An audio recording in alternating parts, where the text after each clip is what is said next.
কর্তব্যে গাফিলতির অভিযোগে কলকাতা মেডিকেলের সুপার অঞ্জন অধিকারীর বিরুদ্ধে কড়া পদক্ষেপ করল স্বাস্থ্য ভবন। তার বিরুদ্ধে বিভাগীয় তদন্ত শুরুর নির্দেশ দেওয়া হয়েছে। সোমবার একটি বিজ্ঞপ্তিতে জানানো হয়েছে, কর্মরত অবস্থায় তার বিরুদ্ধে অবহেলা এবং কর্তব্যে গাফিলতির মতো অভিযোগ উঠেছে। পাশাপাশি এদিনের বিজ্ঞপ্তিতে অঞ্জন অধিকারীকে বদলির বিষয়েও নির্দেশ দেওয়া হয়েছে। তাকে বদলি করে পাঠানো হয়েছে রায়গঞ্জ মেডিকেল কলেজ এবং হাসপাতালে। অতীতে একাধিকবার মুখ খুলেছেন। আরজিকর কাণ্ডে মেয়েদের রাত দখলের কর্মসূচিকে সমর্থন করা থেকে শুরু করে বাড়ির সামনে মঞ্চ বেঁধে ধর্নায় বসা, বারবার মুখ খোলার খেসারত দিতে হয়েছে সুখেন্দু শেখর রায়কে। পেয়েছেন পুলিশের নোটিশও। আইটসব মেয়ের আগেই পশ্চিমবঙ্গের মানুষ এক অসহনীয় নৈরাজ্যকর পরিস্থিতির অবসান ঘটিয়েছেন। তৃণমূলের অস্বস্তি বাড়িয়ে এবার এক্স হ্যান্ডেলে এমনই পোস্ট করলেন তৃণমূলের রাজ্যসভার সাংসদ সুখেন্দু শেখর রায়। তার ইঙ্গিত কোন দিকে? তৃণমূলের ক্ষমতা থেকে চলে যাওয়াকে কি বোঝাতে চাইলেন বর্ষিয়ান তৃণমূল সাংসদ?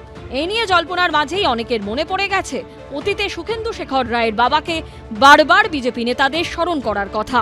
কখনো রাজ্যে সভা করতে এসে সুখেন্দু শেখর রায়ের বাবার ভূমিকার প্রশংসা করেছেন খোদ প্রধানমন্ত্রী। सर्वप्रथम बंगाल के महान सपूत शिवेंदु शेखर रॉय को श्रद्धापूर्वक नमन करता हूं, जिनके प्रयासों से मालदा की पहचान बची रही।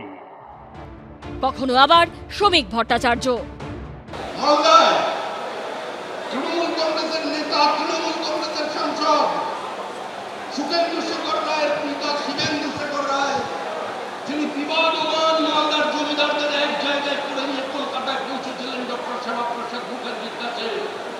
বাংলার ইতিহাস আমাদের পাঠ্যপুস্তকে আর শিবেন্দু শেখরের নাম নেই, কিন্তু যার কারণে আজকে মালদায় আমরা বসবাস করছি, ওটাকে ভারতবর্ষ বলতে পারছি।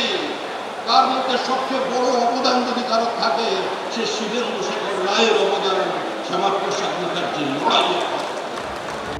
আরজিকর কাণ্ডের প্রতিবাদে প্রাক স্বাধীনতার রাতে মেয়েদের রাত দখলের কর্মসূচিকে সমর্থন করেছিলেন সুখেন্দু শেখর রায়।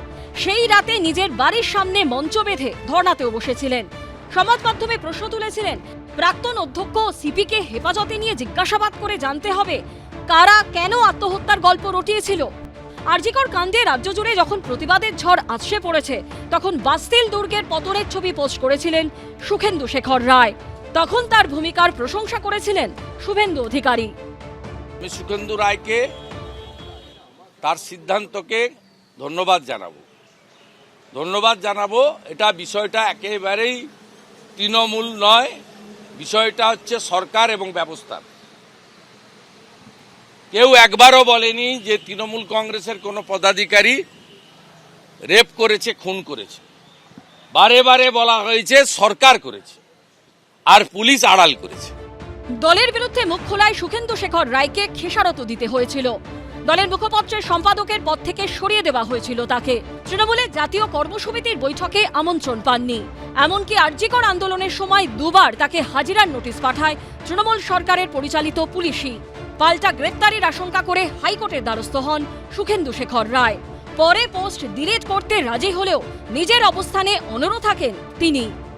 আমি প্রথম দিন থেকে আজ অবধি যে কথা বলেছি, যে মানুষের সংগ্রামে আমি পাশে আছি, থাকব, এবং পৃথিবীর কোনো শক্তি নেই মানুষের আন্দোলন থেকে, ন্যায় এবং সত্যের পথ থেকে আমাকে কেউ বিচ্যুত বা বিচ্ছিন্ন করতে পারবে না। সেই তিনি এদিন ফের সমাজ মাধ্যমে ইঙ্গিতপূর্ণ পোস্ট করলেন। এবিপি আনন্দ। পালাবদলে রাজ্যে শুরু হয়েছে তৃণমূল কাউন্সিলরদের ইস্তফার হিড়িক। মঙ্গলবার বীরভূমের দুবরাজপুর পুরসভায় এক ধাক্কায় ইস্তফা দিলেন পুরসভার 3 জন কাউন্সিলর। এমনকি নিজের ওয়ার্ডের বাসিন্দাদের কাছে কার্যত চোখের দলে বিদায় বার্তা দিতে পৌঁছে গেলেন 12 নম্বর ওয়ার্ডের তৃণমূল কাউন্সিলর সাগর কুণ্ডু। অন্যদিকে এই নিয়ে ইঙ্গিতপূর্ণ মন্তব্য করেছেন পুরমন্ত্রী অগ্নিমিত্রা পাল। বিধানসভা নির্বাচনে ভরাডুবি, নিজের কেন্দ্রে হেরে প্রাক্তন হয়েছেন মমতা বন্দ্যোপাধ্যায়। ফলতার পুনর্নির্বাচনের জামানত বাজেয়াপ্ত হয়েছে তৃণমূলের। আর এই আবহে নানা জায়গায় গ্রেফতার হচ্ছেন তৃণমূলের কাউন্সিলররা। শুরু হয়েছে গণ ইস্তফাও। সেই তালিকায় নবতম সংযোজন বীরভূমের দুবরাজপুর পুরসভা।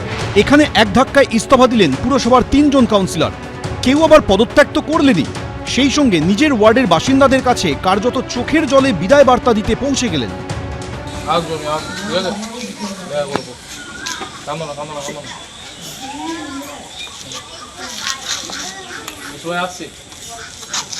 কোনো অসুবিধা হলে বলবে, আমি আছি। কাউন্সিলর পদ দিকে চাচ্ছি, কিন্তু তোমরা পরিবার ছিলে, পরিবার থাকবে, সবাইকে একটু জানিয়ে দেওয়া করে। হ্যাঁ, যে আমি এসেছিলাম, আমি বলে গেছি।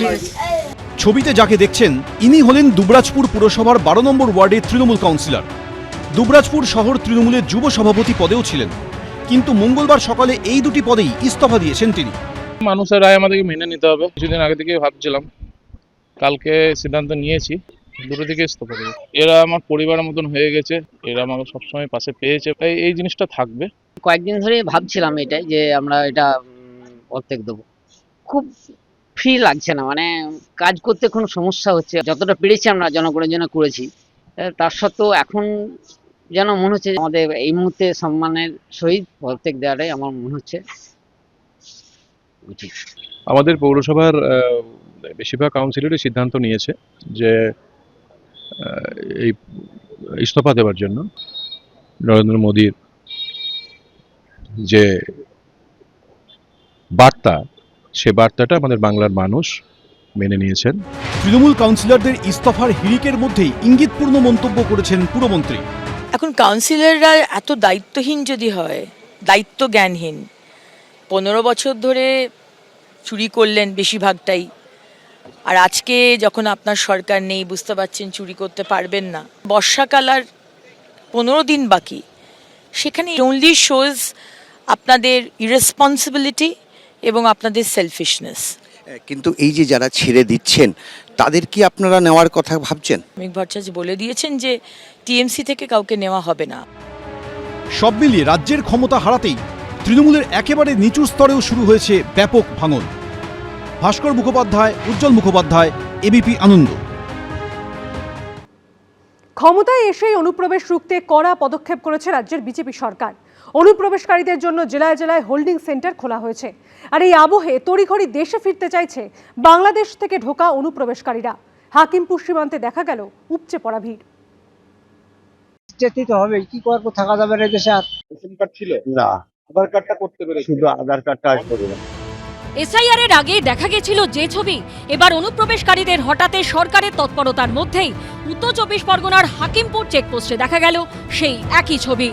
এদেশ ছেড়ে ওদেশে ফেরার তৎপরতা। রাজ্যে বিজেপি সরকার প্রতিষ্ঠিত হয়েছে এবং সরকারের তরফ থেকে স্পষ্ট বলে দেওয়া হয়েছে যারা অনুপ্রবেশকারী তাদের এ রাজ্যে কোনো স্থান নেই। আর সেই কারণেই তারা এই মুহূর্তে দেখতে পাচ্ছি যে হাকিমপুর সীমান্তে জড়ো হয়েছেন এবং ওপারে বাংলাদেশের সাতক্ষীরা জেলার মাধ্যমে তারা বাংলাদেশে ফিরে যাবে। 1 বছর হয়ে গেছে ঘুরে যাচ্ছে, ওই সরকার একটি দেশের মানুষ দেশে চলে যায়। একদিকে সীমান্তে কাঁটাতার বসাতে বিএসএফকে জমি হস্তান্তর শুরু হয়ে গেছে, অন্যদিকে অনুপ্রবেশকারীদের জন্য জেলায় জেলায় হোল্ডিং সেন্টার খোলা হচ্ছে। এই পরিস্থিতিতে অবৈধভাবে ভারতে ঢুকে পড়া বাংলাদেশিদের মধ্যে এবার ফেরার তাড়া। সোমবারের পর মঙ্গলবারও উত্তর 24 পরগনার হাকিমপুর চেকপোস্টে দেখা গেল এই ছবি। সাতক্ষীরার থেকে পার হলাম নিচে দিয়ে, হারিয়ে আনলাম। 1 বছরের মতন ছিলাম, এখন চলে যাচ্ছে। কেউ দালাল ধরে, কেউ বা কাঁটাতার পেরিয়ে ঢুকে পড়েছিলেন। তারপর 1 বছর, কেউ 7 বছর, কেউ বা 1 যুগ ধরে থাকছেন এ রাজ্যে। যেমন খুলনার বাসিন্দা ওবায়দুল, বছর 2 আগে সীমান্ত পেরিয়ে এসেছিলেন। ওখানে এসেছিলেন তখন পাসপোর্ট ছিল না, পাসপোর্টের মাধ্যমে আসেননি। বাড়ি ফিরছেন কেন? চলে যাচ্ছে, এখন সরকার থাকতে দিচ্ছে না তাই। খুলনার মোহাম্মদ রাজ্জাক প্রায় 8 বছর ধরে থাকতেন উত্তর 24 পরগনার শাসনে। পাসপোর্ট ছিল না গো বাবা, বিএসএফ আটকায়নি তখন চুরি করে পার হইলাম, এদিক সেদিক করে।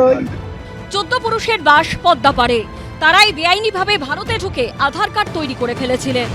একজন বলে কি পুলিশের একটা অফিসারের কোনো ডকুমেন্ট নাকি এখানে থাকে, যেটা একটা ডকুমেন্ট করিলেন, বুঝলে, তাই 190 তাই করিলাম। আমি কোনোদিন ভোট দিইনি।